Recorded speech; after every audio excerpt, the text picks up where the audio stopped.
Hey everyone, it's Kat and I'm here with my rabbit Pope to talk about stasis. Now, stasis is a dangerous medical condition that happens to many rabbits. It can be caused by all different kinds of things. If a rabbit gets overstressed, overheated, or is in any kind of pain, they can stop eating, and if they stop eating, they can go into stasis. And what that means is that their digestive system either slows down or stops altogether, and then the food in that digestive system produces a bunch of bacteria, which can cause a lot of gas, which puts the rabbit in more pain and means that they won't start eating again on their own. So generally, if a rabbit goes in stasis, they will need some kind of medical treatment to get out of stasis. If you do not give them any medical treatment and they stay in stasis, that bacteria can start producing toxins, which will lead to organ failure, and ultimately the rabbit will die. So it's really important that you do treat your rabbit if they have stasis, because it can be deadly, or probably will be deadly if you don't get any kind of treatment. So there are some people who treat their rabbits at home. Usually these people are like rabbit experts, like they have a bunch of rabbits or have a lot of history with rabbits. Even I don't treat my rabbits at home when they get stasis. There's just too much risk involved that my rabbit could die if I don't get them the proper treatment. So I choose to go to the vet, but it can be quite expensive. So that's what I'm gonna go over today, is some of the expenses that go along with stasis. However, you can do a lot of things to prevent stasis. So the main thing, if your rabbit has any kind of injuries or if they're showing any kind of sickness, I would get to a vet appointment as soon as possible to treat them for that so that they don't go into stasis. But the most important thing is really their diet. Giving them a good diet is really crucial to keep them out of stasis. So if you give your rabbits vegetables or fruits, which is great, they should be getting some definitely vegetables, leafy greens. Occasional fruit treat is good as well. I highly recommend to give them small amounts at a time and only give them one new vegetable or fruit at a time, because there is a lot of misinformation online about what can cause stasis in rabbits, and ultimately it really depends on the individual rabbit. So some rabbits are just really prone to gas and different vegetables will cause gas really bad with them. And some rabbits can pretty much eat anything and be totally fine. So really you should just give your rabbit some vegetables or fruit, give them one different kind at a time, see how they react. And if they do get gassy because of a vegetable, then either limit that vegetable or totally remove it from their diet. So that's really important, is just really keeping an eye on them when you're giving them those new vegetables. So some things you want to look for: when my rabbits get gassy, they get like really hunched over, or they get into weird positions. They'll sit in a place that they normally don't sit. And so that's how I can tell that they're getting gassy from a vegetable. You can look online though for different signs of gas, because your rabbit might be different. You also want to listen to their stomach. You can sometimes hear their gurgling, and sometimes if they have gas really bad, you can actually press on them and feel their stomach like distended, kind of pushed out because of all the gas that's in there. So those are some things you want to look for. With my rabbits, if they aren't eating, so if they are gassy and they're not eating, but they're otherwise still seeming okay, they're still kind of running around, grooming themselves, acting normal besides the fact that they're just not eating, I usually give it some time, or basically treat the gas at home. So there are these gas drops you can get. You can get them like at any store. They're infant gas drops, as long as they have, hopefully I'm saying this right, simethicone. That's what you're looking for. For my rabbit, I actually got these from the vet, but you can get them at, like any store, any pharmacy. My rabbit's 4 pounds, Pope's here is 4 pounds, and his dosage from his vet was 1 milliliter every 1 to 3 hours. So if he gets gas, I can give him some of these gas drops, give him kind of a massage, try to get him to run around a little bit and see if we can get that gas out on its own without having to go to the vet or having him go into stasis. But once he's kind of progressed, if he hasn't eaten in a long time, and especially if he starts acting very kind of withdrawn, if he's really sitting, not moving around anymore, and especially if I go to pick him up and if he doesn't struggle, because he does not like being picked up and he will struggle a lot when he gets picked up, but if I go to pick him up and he's just kind of limp, I know we're really in the danger zone and I really need to get him to the vet.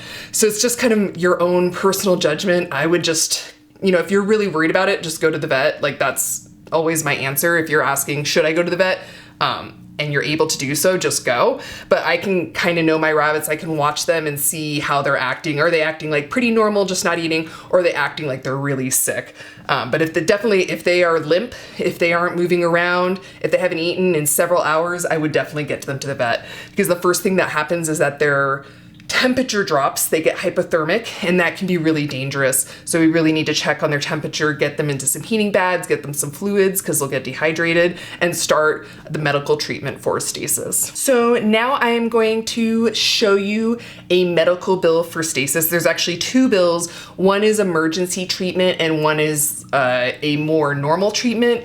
Unfortunately, a lot of vets, they obviously have normal hours. So if your rabbit goes into stasis outside of those normal hours, like at night, or if they go into stasis and need to be seen by the vet right away and the vet doesn't have any appointments available, you might have to pay emergency fees, which are really expensive. So here in Las Vegas, there's only one vet that sees rabbits at night. It's a vet that is specifically for emergencies. It's only open at night. And because of that, their prices are higher because they're basically like an emergency vet.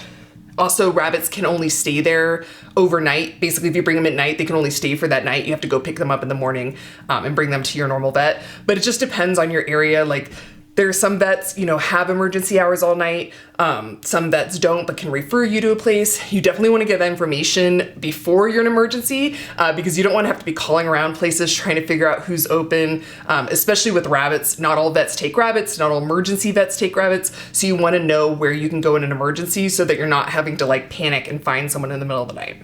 So this first bill is an emergency vet bill, and it's not a rabbit specialist. So like I said, there's only one vet that takes rabbits in Las Vegas, and they are not really a rabbit specialist. They're just the only ones who will take them. So this is what I would be looking at if my rabbit gets sick in the middle of the night and the normal vet is closed. So the first thing, they always have an examination price, and you can see that price is quite high, $85. That is because they're an emergency vet and they're treating it as an emergency. And pretty much all of these other things were just to keep him stable. So they weren't really trying to treat him. They were just keeping him stable overnight so that he could get to his normal vet in the morning. They were kind of hoping, they thought that in this situation that it might have just been gas. So they were hoping that with just a little bit of treatment, he would be fine. And it ultimately wasn't fine. That's why I have another bill for the normal vet. So after the examination, I'm going to butcher all of these names. I'm so sorry. I don't know how to say these names, but the Buprenex is a pain medication. So that's really important when a rabbit's in stasis.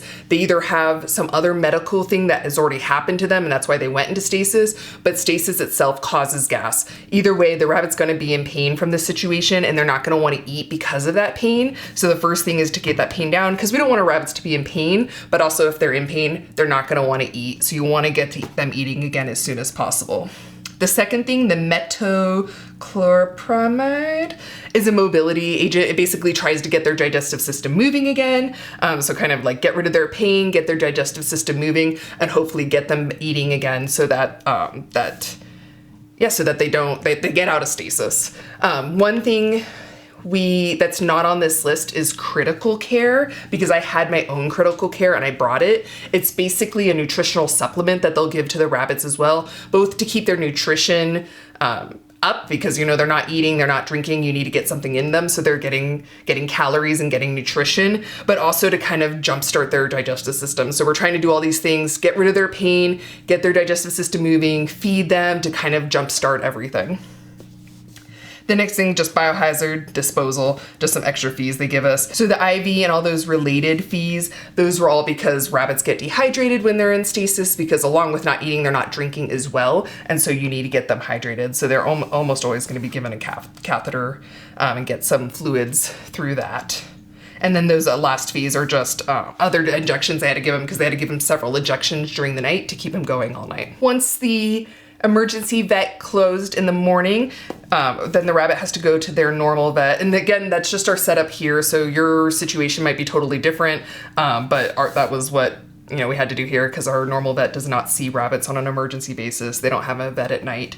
So this was the normal vet's bill. So if a rabbit just gets sick during the day, this would be the cost that we would have to pay on a non-emergency basis. So it was just unfortunate that he got sick at night and had to have that whole other bill. But this is what I would expect from a normal stasis visit. So first they have the exam as usual. And again, see that price was a lot less than that other exam because it wasn't considered an emergency exam.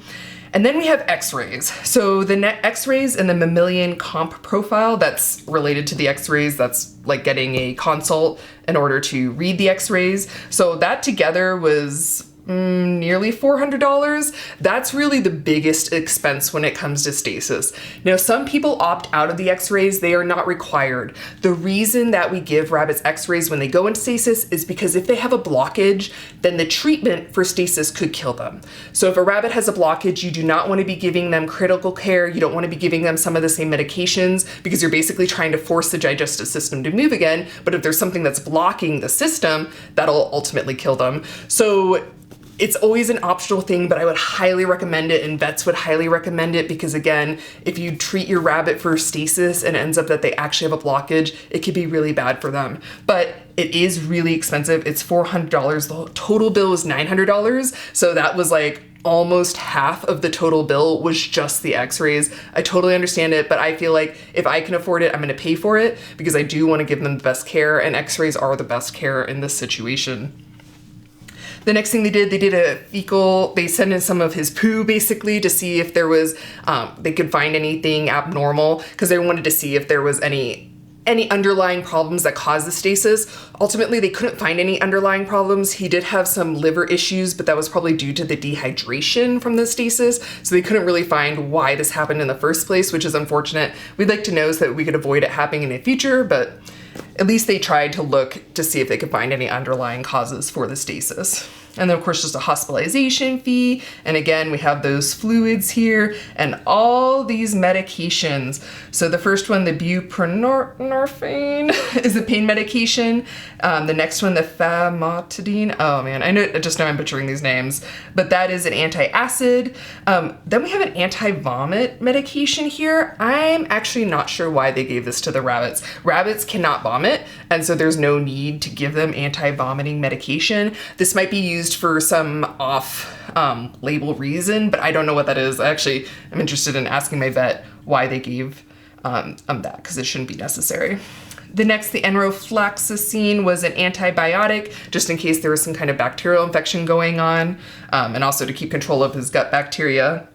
The cisapride is a mobility agent, and the metochlopramide. Those are both mobility agents, basically to get his digestive system moving again. Tramadol is a pain medication because, again, he's going to be in pain. We need to get rid of that pain to get him eating again. And then some vitamin injections to keep his nutrition up because he's not eating. And then these last two were take-home medications. So simethicone, that was the gas drops I was showing you earlier. And milk thistle is good for liver. So especially when rabbits are dehydrated, their liver might kind of get thrown out of whack, and the Stasis in general is hard on all their organs. And so milk thistle is actually a really good supplement for liver support, basically. So yeah, that was all of the treatment. So that was $991 in total. So that's extremely expensive, especially when you can sometimes buy a rabbit for like $5 from some shady backyard breeder, which I do not recommend, but you can buy rabbits for definitely less than $50 or adopt rabbits for less than $50. So you kind of think that they're not that expensive of a pet, but ultimately they can have some really expensive medical bills, especially if they go in Stasis. So it's something, again, you could try to do some treatment at home, but if you don't know what you're doing and if you don't have the right medications, that is not a good idea, especially the first time your rabbit goes in Stasis. I really recommend you bring them to a vet so that they can get all the proper treatment and you can be told how to handle things next time if you can't afford another vet visit in the future. But I also really recommend that you get insurance, which I'm gonna do another video about. Insurance is a relatively small monthly fee. I know it could be pricey for some people depending on your financial situation, but ultimately you'd avoid the situation where you're ending up with a bill that is $1,000. And that was only this bill. The other one was also, $712. So altogether, this is really, really expensive. And you don't want to have to be making decisions about your rabbit's health based on how much money you have. If you have that insurance, then you can make decisions based on your rabbit's health rather than based on financial factors. Highly recommend it, and we'll be doing a video soon. So All right, so I did a little switcheroo. This is my rabbit lock, so I switched up. But we just wanted to thank you for watching. Hopefully this information will help you in the future if you ever experience stasis in your rabbits. It's a really common thing, so you're probably gonna have to deal with it at some point. That's why I highly recommend insurance. I highly recommend you having a vet, knowing, getting a rabbit savvy vet out there, knowing who you can go to in an emergency, because it's probably at some point you're going to need to have that information. So if you have any questions, please let me know. Just know I'm not a vet, so this is just all my personal information, things I've learned from being a pet owner and having to experience this before. But hopefully I can help you out. So have a good week, and we'll see you next time.